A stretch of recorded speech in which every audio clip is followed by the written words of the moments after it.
اس وقت یہ ہے کہ اصل نماز یہی ہے، یہ سورہ فاتحہ۔ چنانچہ میں آپ کو حدیث سنا رہا ہوں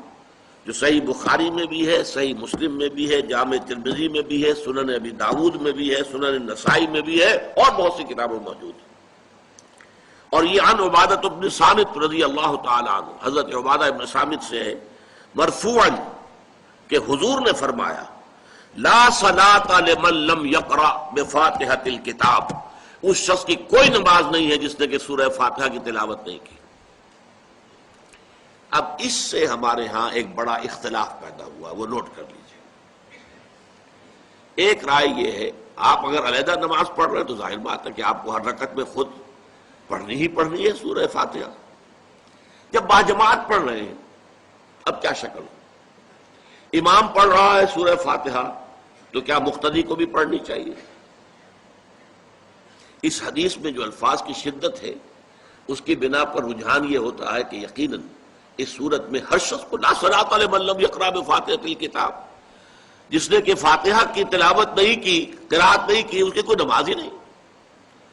تو یہ موقف ہے امام شافعی کا،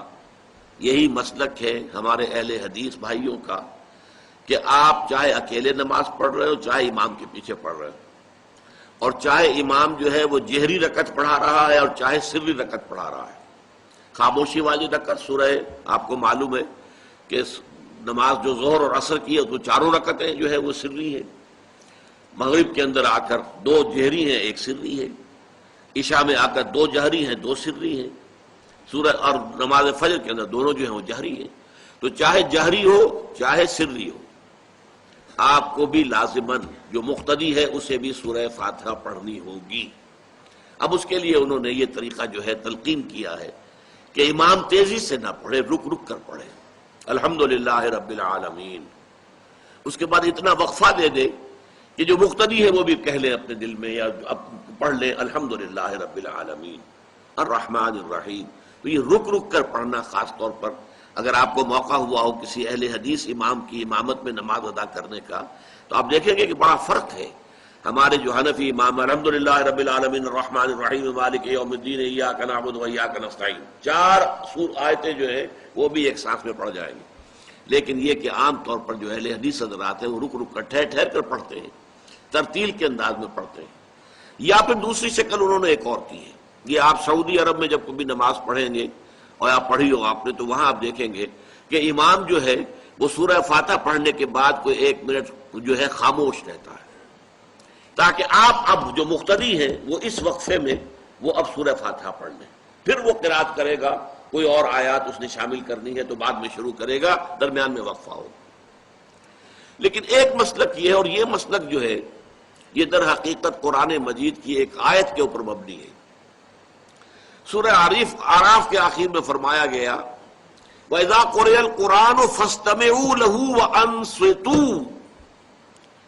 جب قرآن پڑھا جا رہا ہو تو توجہ سے اسے سنو، خود خاموش رہو۔ اب یہ قرآن مجید کی آیت ہے، اس کے بنا پر ایک رائے یہ ہے کہ آپ امام کے پیچھے سورہ فاتحہ نہیں پڑھیں گے، پڑھا جا رہا ہے سنو اس کو، خود خاموش رہو۔ اور اس کے لیے وہ دلیل دیتے ہیں کہ یہ شکل ایک وفد کی سی ہے، جیسے کسی بڑی شخصیت کے پاس اگر آپ کا کوئی وفد جاتا ہے، 8-10 افراد ہیں، ان میں اسپوکس مین ایک ہوتا ہے، وہ بات کرتا ہے، باقی سب لوگ موجود رہتے ہیں، سنتے ہیں۔ اسی طریقے سے امام جو ہے وہ گویا کہ آپ کا نمائندہ ہے